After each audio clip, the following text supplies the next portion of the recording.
ask, could there be extraterrestrial connection to the creation of civilization? Could our goddess be a representation of a star cluster? Could they have connections to these fish people? Hey, Shag, will you come in here? Could the Madonna be from outer space? Will you turn down that volume? Sure. And what do the Masons think of the Virgin? Could the Madonna be Isis? A lunar deity passed down through the ages, known as a triple goddess, symbolized by the Trinity. She's also symbolized by the phoenix. Could Isis, goddess of the earth, goddess of the sea, be America's Columbia?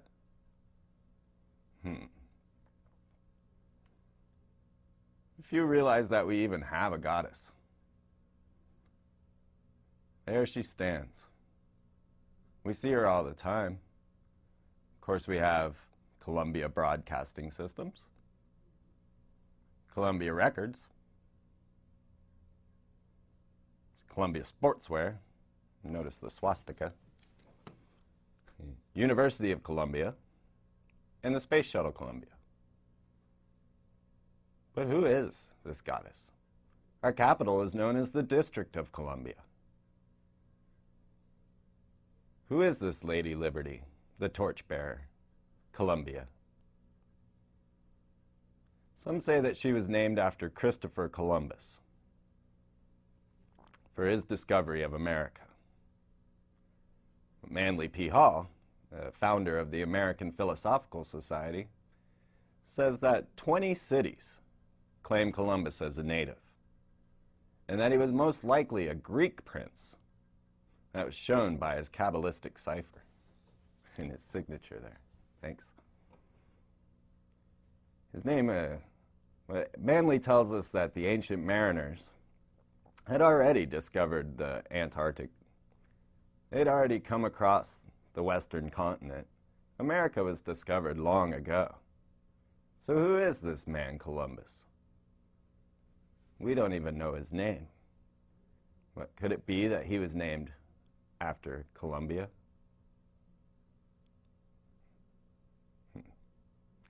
I'm hoping to give you the annotated Columbia edition here tonight. So what's in a name? We've got Saint Columba. He was known for chasing off the Loch Ness Monster.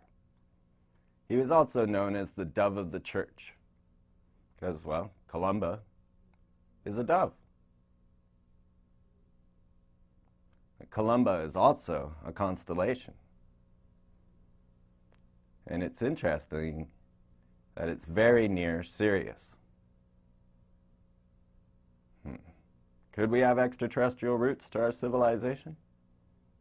And finally, the columbine, known for its 5-petaled flower. But still, we're no closer to knowing who our mysterious goddess is. She was put up on the Capitol by the Freemasons. And could she be this lunar deity, this triple goddess? And what does that really mean? Could she have roots in ancient Babylon? One such goddess was known as Queen Semiramis, and she was found in the reeds of Babylon. Her mother was a mermaid. She's always been connected with the fish people. She was known as a mother goddess and a warrior goddess, and sometimes both.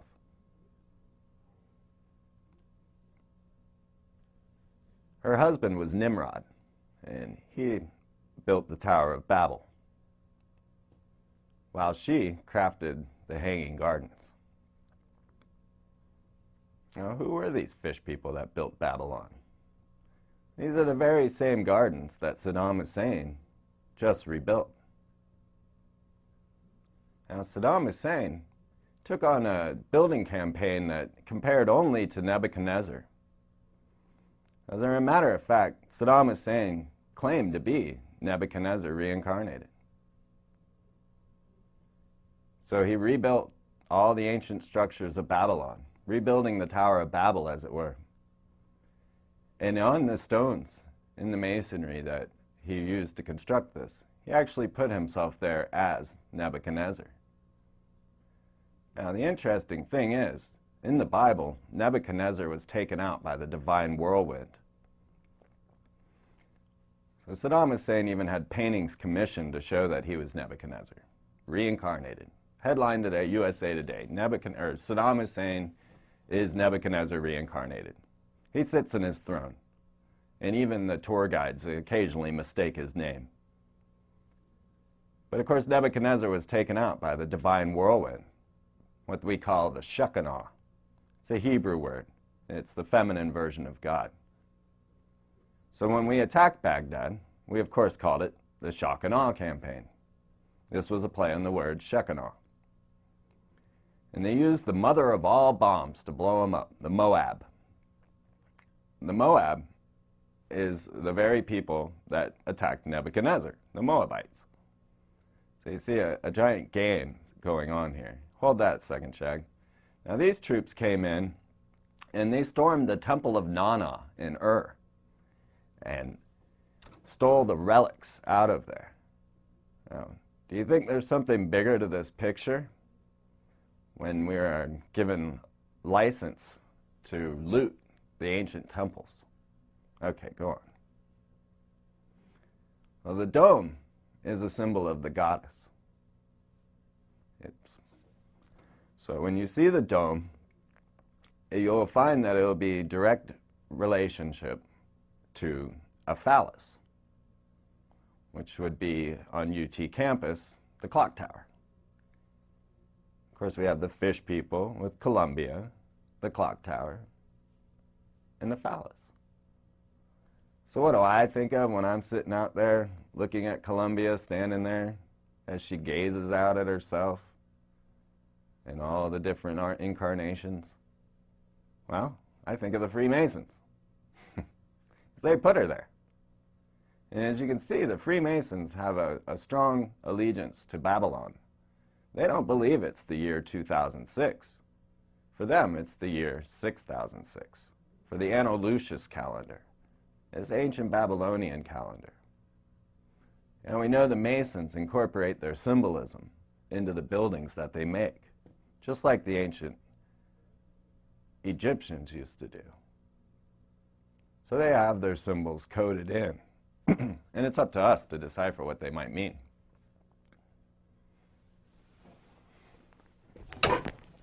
So when we look at another phallus, and we find that there is the symbolism embedded in the wall there, and you'll see that we have Venus and Mercury. Well, two Masonic researchers, Knight and Lomas, have found a connection between Mercury and Venus, and they call it the Shekinah. They have found that when Mercury meets Venus and before the rising sun in a conjunction, that this light, or this symbol, means greatness is going to occur.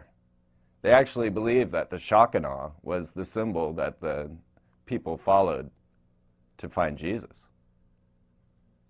So, could we be seeing symbols of Mercury and Venus because of the Masons' astrological use of the Mercury-Venus Shekinah connection? Is this why we called it Shekinah? But who is this goddess of the pentagram? Could this pentagram really be a symbol for her? Well, we've discovered that the Freemasons' Star of Destiny is Sirius, the dog star. And they actually use a symbol to denote Sirius, and it's called the blazing star, which is slightly different than the typical pentagram. And we know Sirius was important to the ancient Egyptians. But what of the Dogon tribe of Mali, Africa? who says that beings from Sirius landed in their mountain range in northern Africa and taught them civilization and the hidden mysteries of their religion. They say that these beings came from Sirius. Here is a Columbia footage above Mali, Africa. Fade me out here, Shag. Have a look as these craft come and land above Earth. Now this is filmed from the Space Shuttle Columbia's window. And they see these craft come down. The first one came past and it landed there in the center and began to illuminate. Now the others follow suit. And you will watch as these giant craft, seeming to be 2 to 3 miles in length, line up in a perfectly organized pattern around the central craft and hover there over northern Africa. Now, could these be the Syrians returning? Certainly a few researchers have come to the conclusion that these craft are from Sirius and are from the water people. The question is, are they friendly? Have they come here to help? Or are these the beings that crafted the civilization that imprisons us right now? Oh yeah, civilization's a trap. It's a prison. And it was crafted long ago by beings from far away. And I'm going to attempt to prove that to you tonight. So now you see all these craft as they have lit up and they line up around the central saucer there in the center. And what's interesting is that David Sereda actually has managed to decipher hyperdimensional physics out of the craft, out of what they are doing and the rotation of the spiral. They seem to be hyperdimensional, not completely solid, and actually in some of this footage you can see right through them. But this would make more sense for travel. Now you see, I drew this picture when I was 10, and I drew that craft right there in the middle of it. I had never seen it. I only saw the craft this year. But what of the fish people? The Dogon call them the Nomos. And they say that they called them the repulsive abomination as they slithered up out of the water to tell them about Sirius. And now there were discoveries made. Okay, hold that there. There were discoveries made that the Dogons told us that Sirius was a trinary star system. And we actually found out that this was true only just in the last 10 years. How did this Aboriginal tribe of Africa know this and tell us that this is true? And they even told us that the star that surrounds Sirius, that orbits it, Sirius B, which they call Poe, is actually the heaviest thing in the universe. And this is turning out to be true as well. So now on this picture, I actually drew the Dogon symbol for Sirius. I had never seen the symbol, but something in my consciousness told me to draw this. I had a very conscious thought about it. And I drew it and said, well, that's not very cool, but I put it on all of them anyway. Only 25 years later to come back and find that it's a symbol for Sirius. And then to find the craft right there in the middle. Soon I'll decipher that lizard, and we might find out what the truth is about Draco.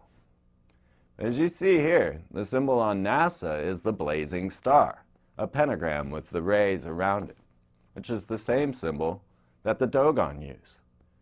Now this very symbol, and when this one stops, stop it there. This very symbol, I went here, this is the Philadelphia Lodge. This is the Temple of Benjamin Franklin. This is where a lot of your leaders come and worship and do strange rites and rituals, which we could talk more about. But what I found really interesting is that in each of the corners of the building is the blazing star here in the Egyptian room. And then in the middle is the Dogon symbol for Sirius. Are the Masons aware of this? They put it on their ceiling. Let's move on.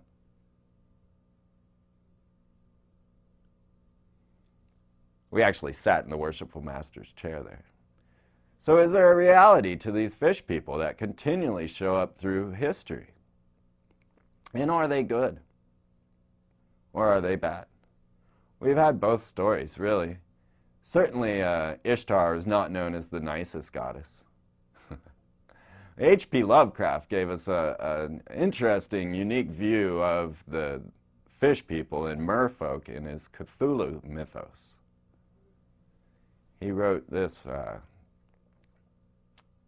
it's moving a little slow. The Cthulhu mythos tends to paint the merfolk in not the best light. It was taken from the Necronomicon, the Book of the Dead, and given to the New World Order. You think maybe our leaders know about this? So in his movie Dagon, which I highly recommend you go see, he shows how the fish people turned everyone away from God, and it brought them together under their dark lord, Ea. Ea. Cthulhu. Matata. Ea. But for H.P. Lovecraft, these merfolk were no beauties. Well, perhaps they're beautiful. They were also very deadly. But they would corrupt your soul and take you over genetically, and then bring you down to the dark one in the deep, the one that ever sleeps. So who are these fish people, and why do we keep seeing them? And do they have a connection to our goddess in Sirius?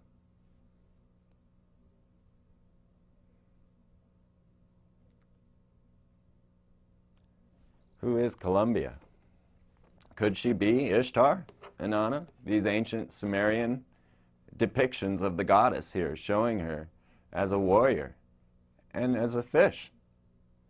Now you go look it up on my website. I've got this all linked on there, and you'll see all these connections between Inanna and Ishtar and Venus. Now one of these conical crowns has never been found. They've found the crown that goes around it, but could it be that the Egyptians actually were aliens and had conical heads? Certainly people are finding these conical skulls all over South America. Perhaps they're hidden in Iraq as well. But people are putting up little museums in their house. Oh, that went too fast. Zecharia Sitchin, he deciphered the cuneiform script and came up with an entirely new interpretation for the book of Genesis. The 12th Planet is a most intriguing read, and once you've read it and go back and read Genesis again, it becomes a whole different story. He actually shows us how these people, the ancient Sumerians, knew that the planets revolved around the sun back in, well, let's say 5000 BC. Could have been earlier. They knew that we were in a solar-centric solar system. He called these people the Nephilim, the people of the fiery rockets. Now the term Nephilim comes from the root Nephal, which means the fallen ones, or those that were cast down. Hold that one. Now he shows us here, and these, as you can see, is the Fertile Crescent. This is the Red Sea and the Euphrates and the Tigris. And then this is Jerusalem, the central point, which he's figured out to be the communication center. And then you find the different major sites all in perfect concentric circles and used as a perfect spaceport. And once you've read this and you understand how Iraq and Iran are actually the spaceport of the gods, then you also will find that why the pyramids were built, and maybe explain why our soldiers stormed the temple of Nana and Ur. Because perhaps our leaders know something a little more about our ancient past than they're willing to let us know.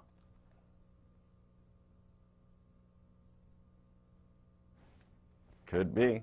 Is Pakal working a flying craft? This is the sarcophagus lid for a tomb in Palenque. And when you look at it, he's actually working controls with his hands and his feet. And has a bunch of instrumentation around him. Could it be an ancient depiction? Now here is the Boeing poster for the Prometheus Mars mission. And what you'll see is the sun low on the horizon, because that's a constant motif with these guys, with two astronauts going on top of a hill finding Sumerian architecture on Mars. Now I'll tell you, both HW and W have pushed for a manned mission to Mars. Could it be that Mars was this ancient city or ancient continent of Atlantis, that white people are actually from Mars and came and landed in the Caucasus Mountains and took over this planet? Could be. And certainly Boeing has no problem showing you Sumerian architecture on Mars. But first they need to send up the phoenix, right? Back to the goddess symbolism.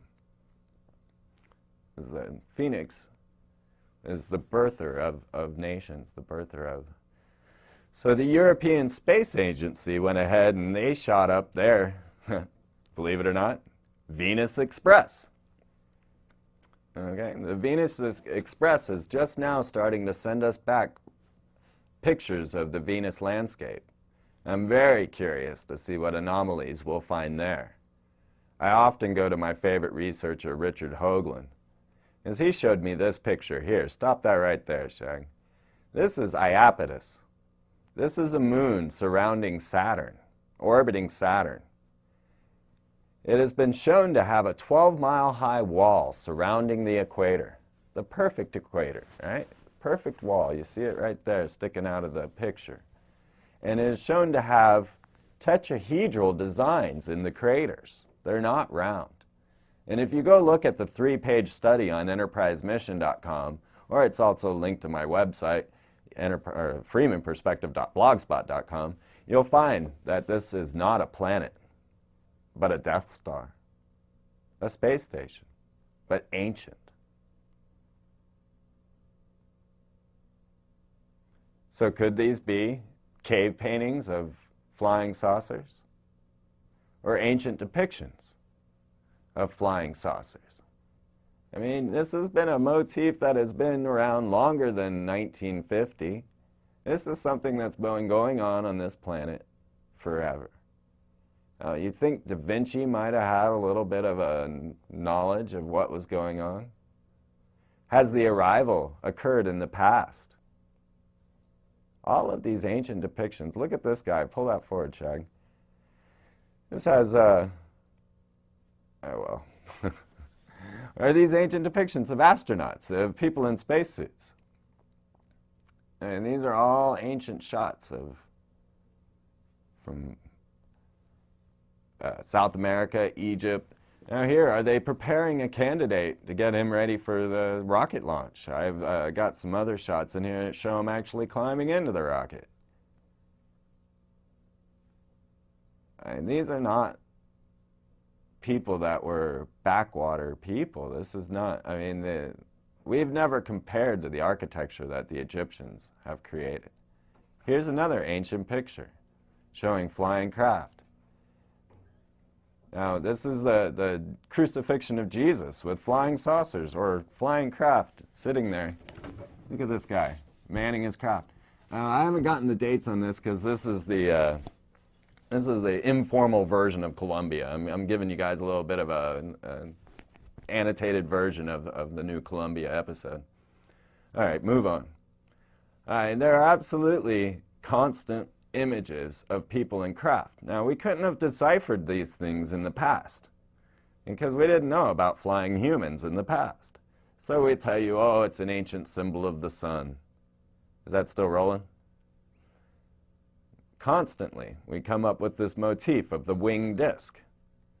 And strangely, it seems to fit our interpretation of jets and or just the winged men themselves, known that they were for flying, and they'd always wear these interesting outfits. So now we know that the 5-pointed star, the blazing star, and the goddess, Isis, are symbols of Sirius. But what about Orion?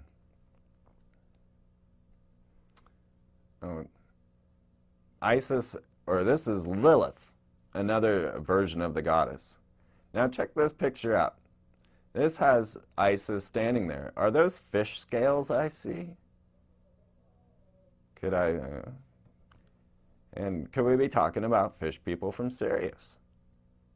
Because Isis is the Egyptian symbol of Sirius. But Orion, the one symbolized by the phallus, Osiris. Osiris is a symbol of Orion. So here we have the goddess Isis with her torch, or Columbia, whichever you prefer, on the obelisk. The conjunction of Sirius and Orion has been told to us by Dr. Sala as the progenitors of the Earth, as the creating race. Orion is known as the hunter, as well, so was Nimrod of the Bible. So could this explain the constant use and absolute madness involved in crafting all of these symbols? Could this explain why we have a phallus in due relation to the capital breast? Because we are a planet that is ruled by beings from Sirius and Orion. Are those fish scales on Osiris?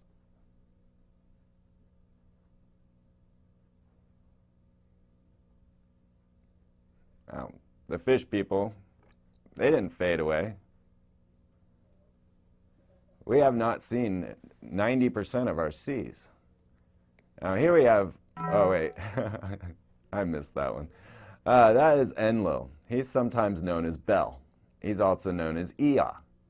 And he's depicted as having a fish head with human body. Could this be the purpose behind the Pope's hat? Could the Pope be in an unholy allegiance with the fish people? Is that why the Vatican has a massive store underneath the Vatican that has watching the Hubble and watching outer space? And could these fish people have come to this planet in ancient craft, and hold that one a second, Shag, and generated human beings on this planet in their labs? Now, this picture has been around for 5,000 years.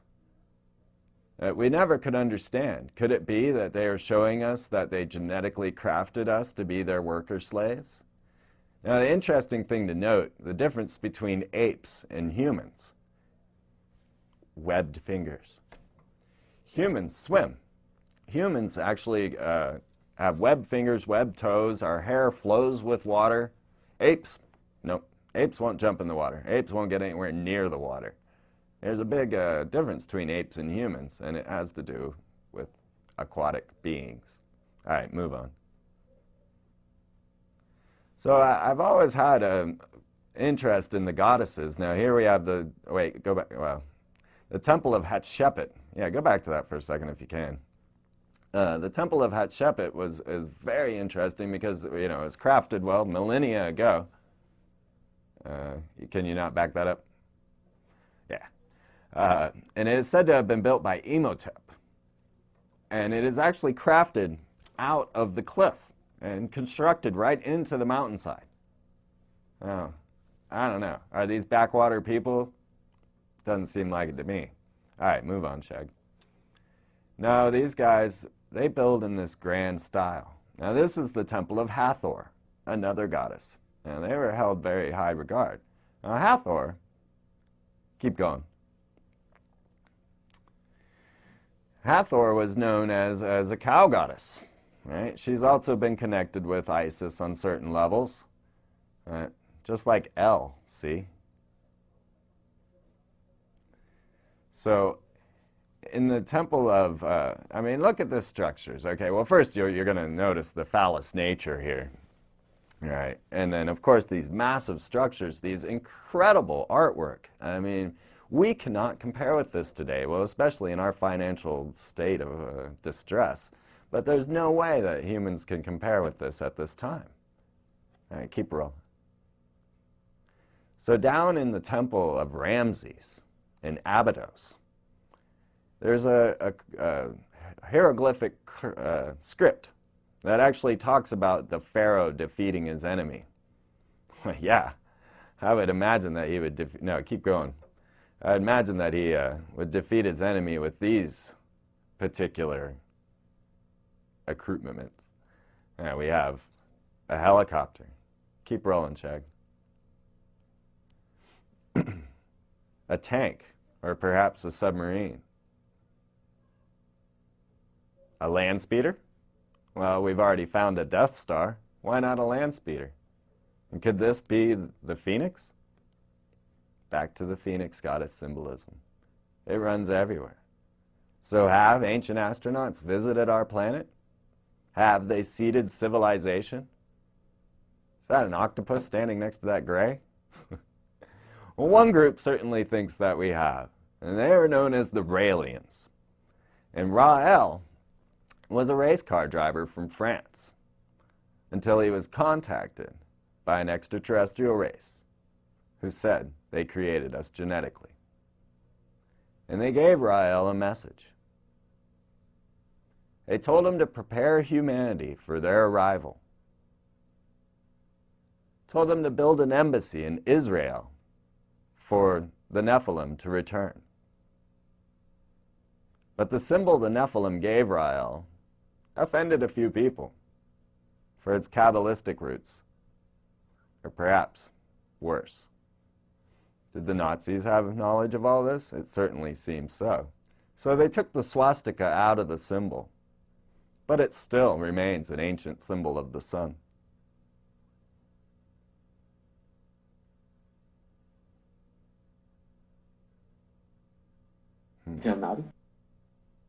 So let's see what Rael. Science should be our religion, because thanks to science, we are becoming gods.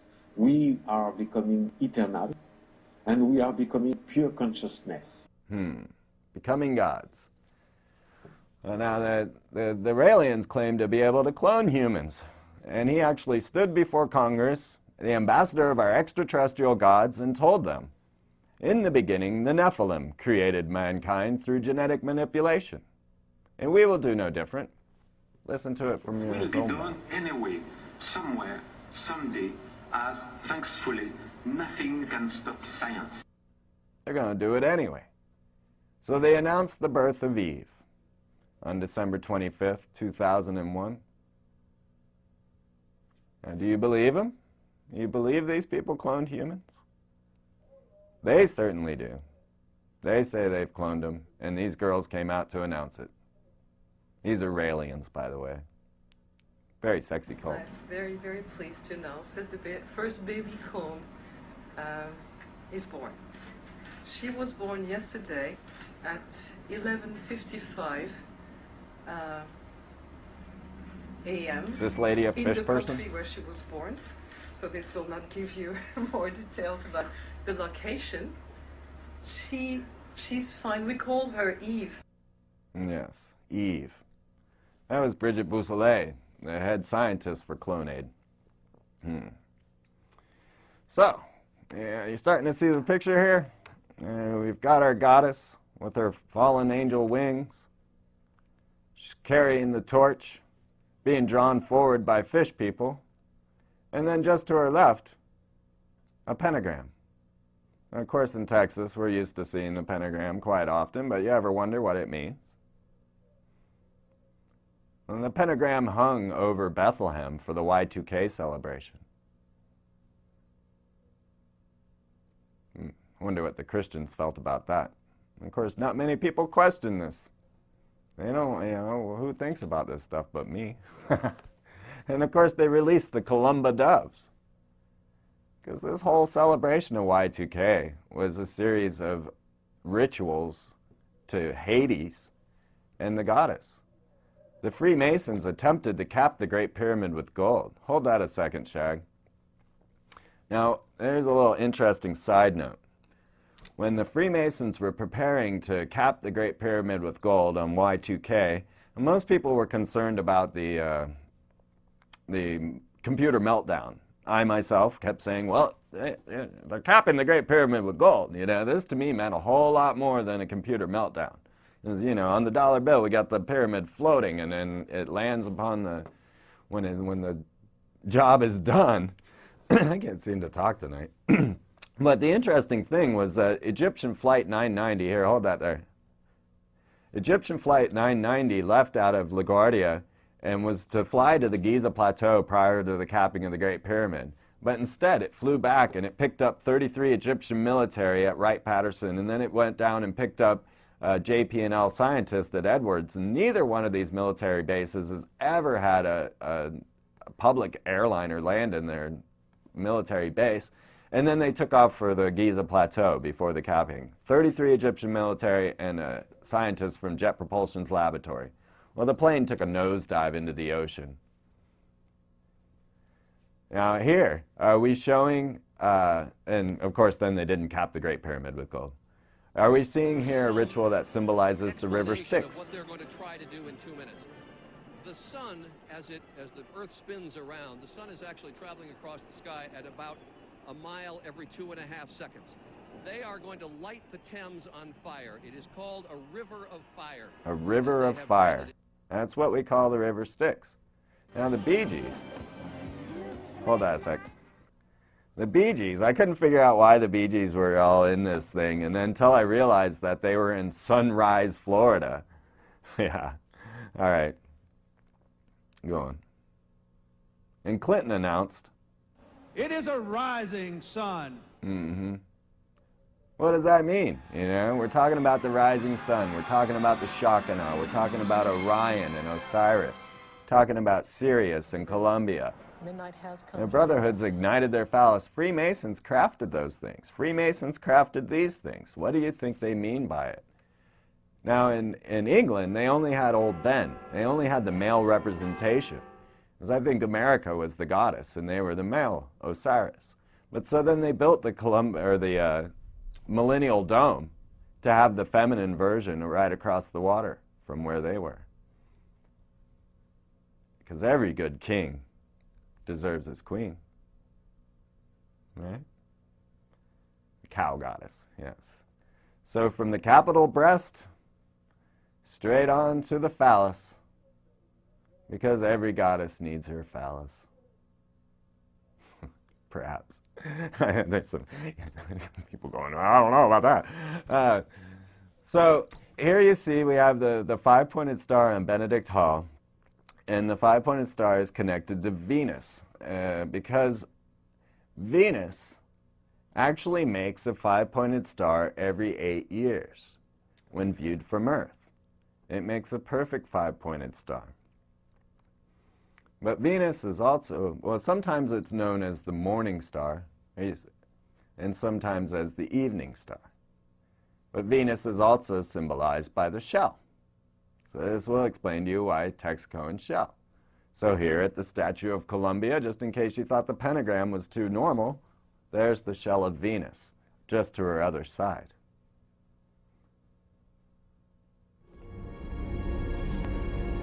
Let the brother receive the light. Masons call it receiving the light. We're going to talk a little more about this movie up next one. This is from hell. So the candidate stands in the embrace of the 5 points of fellowship as the worshipful master directs his gaze to a five-pointed star standing between the two towers of Jachin and Boaz, and behind him a skull and bones. He is told to look to the two columns in the five-pointed star and know that these are a symbol of Venus, the star of the morning. She is known as the eye goddess. Interestingly, Ayin in Hebrew, and this all goes back to Hebrew, is the devil card. In the Bible, the star of the morning is Lucifer. Sometimes it's put as son of the morning, star of the morning. And you see here the definition of son of the morning, star of the morning clearly signifies a bright star and is most likely what we call the morning star, Venus. So Lucifer, is Venus. Now, a friction match in the dictionary is a Lucifer. And then notice the oblong square. Wait, go back. Sorry. The oblong square, of course, is one of their main symbols. It's the position that they put their feet in when standing before the worshipful master. But the connection between Lucifer and Satan only happened in Paradise Lost, in Dante's Inferno, in Milton's Paradise Lost.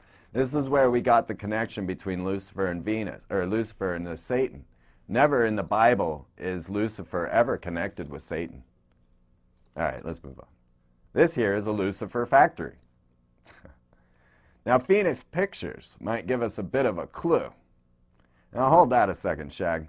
Let me just tell you, Phoenix Pictures makes movies about child labor camps starring Sigourney Weaver, right? They called it Holes, cloning, The Sixth Day with Arnold Schwarzenegger, Nazi Love, which is The Apt Pupil written by Stephen King. And all of these I've shown to you before. Well, at least, I've shown you Stephen King is definitely a brother. So Phoenix Pictures, let's look at their logo and see if we can decipher what they're cloning. Nazi Love, child labor camps. So Phoenix shows us, in their logo, they strike a Lucifer, which becomes a sun low on the horizon, because it is a rising sun. And it boils up into the fiery phoenix, which, of course, is the symbol of the goddess in the resurrection. So can we say Lucifer Pictures? Absolutely. That's exactly what they're trying to tell you. And in Clive Barker's Nightbreed, we get another clue. Hello, I'm Clive Barker. Tonight, you leave the natural world behind. The life you lived will be a dream. I know. The blood of Baphomet knows all truth. Now notice, he strikes the Lucifer at the mention of the name Baphomet.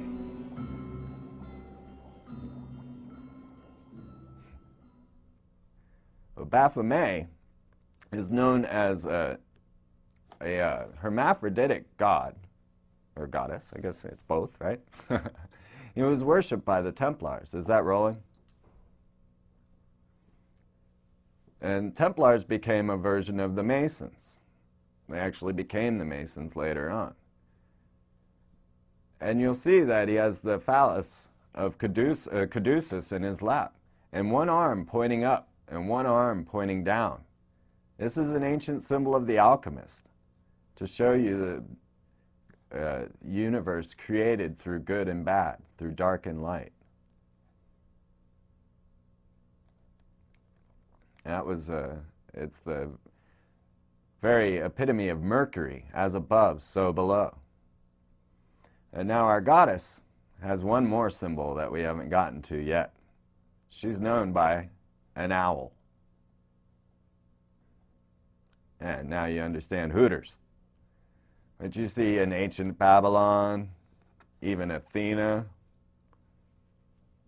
or Minerva, constantly the goddess is depicted with an owl. Even Isis, shown with the owl. Our capital is surrounded by an owl.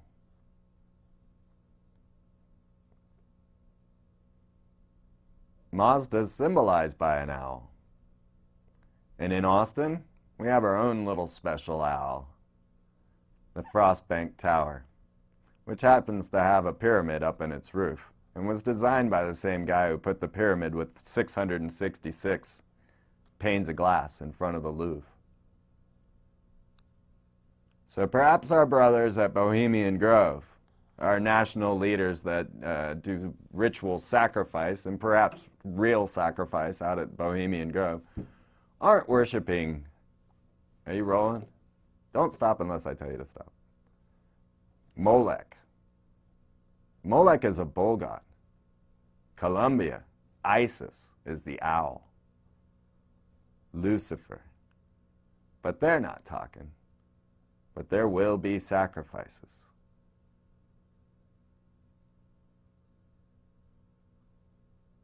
The solemn oath. Never to reveal our secrets, under no less a penalty than my throat be cut across. Okay, stop it there. Now, this movie, From Hell, when it came out, I was rather surprised. I don't know if we're going to make it to the end of this. I was rather surprised when From Hell came out, because I saw the big Mason, compass, square, and G on the preview, and I was like, oh my God, what are they doing? And then this movie is all about how Jack the Ripper is a Freemason and therefore couldn't be prosecuted in a court of law because all the Masons are lawyers and judges and everything else, and they made sure that he didn't get prosecuted. This is an old conspiracy theory. Well, I said, why are they putting this on the air? I said, they must need a new Ripper, you know? Maybe they're trying to get somebody to come to them and say, hey, I want the job that Ripper was given. And the very next week, I said, you watch, there's going to be another Ripper in the newspaper. Well, sure enough, it wasn't Ripper, but it was Sniper the very next week. I don't know. It may just be a coincidence, but that was my prediction, and it came true. All right, let's be torn out by its root. Try and make it through all of this. So what is she thinking as she's gazing out at herself on top of the Capitol breast, as she sees herself as the Frostbank Tower, this goddess of Owl, this Lucifer, fallen angel? Could she be our symbol of the fish people from Sirius, to show our allegiance with the rulers of this planet? Could Madonna be a representation of this goddess Columbia, and later pass this on to Britney Spears? They certainly seem to epitomize what this goddess is all about. And they say at the end times, the whore of Babylon will return. Could we be seeing this? And is she from outer space? Well, hopefully I've given you some credible proof. There's a goddess waiting to be discovered. New Venus disposables. Venus, reveal the goddess in you. All right. Now, I put that Venus commercial up on there because, well, Gillette's symbol is a square. And, every single corporate logo that I use absolutely fits within this entire thing that I'm explaining to you through corporate logos in Columbia. Now, I hope to get Columbia done here in the next week or so and, get this a little more organized, get my script written. I was kind of winging it tonight. I wanted to look at it. This is the first time I've seen this new version, and so you all are getting to experience that with me. But, I sit out here and I see this goddess. I see these symbols. I see the pentagram in the shell. I see the ABC logo, the NBC logo, the CBS logo, and I realize that all of our connections of all of the symbolisms go back to Venus.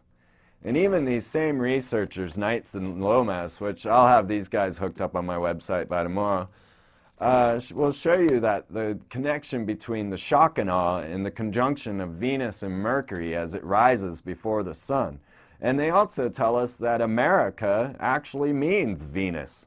I don't have that book with me, so I can't explain that further, but I'll make sure that it's all linked up there.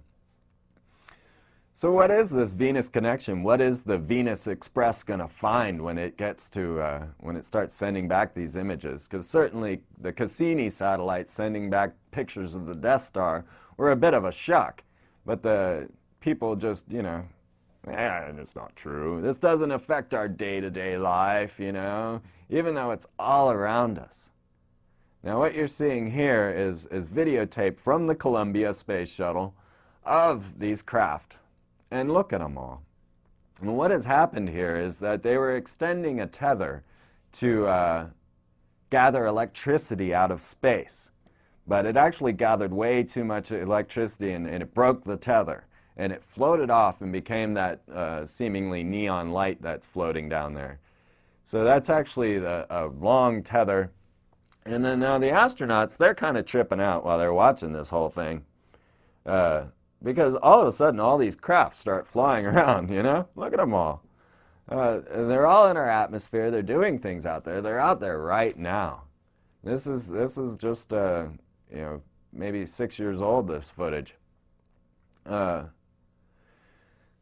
So, have they returned? Have the Nephilim returned? Are they preparing us for their arrival? Well, the ambassador of our extraterrestrial gods already speaks before Congress openly about this, claims to be cloning humans, and then our Mason leaders are all embedding the code within all the architecture around us. If I can get around this country and get all of it filmed for you, I'm going to try and do that this summer. Because the constant showing of Venus and Mercury, of the hermaphrodite, all of these have absolute meaning, and it goes to outer space. But of course, we could have never seen any of this beforehand, because we didn't know about space travel. We didn't know about genetic manipulation. We couldn't have thought that men were flying in planes back in that time. History has been erased from us, and it continues to do so. I mean, if you guys are really worried about the gas prices and the heat, start checking into Tesla's technologies and see that in 1930 we already had an electric car that could run 90 miles an hour for days without ever using any sort of power whatsoever. It ran off of air, it just took it right out of the ether.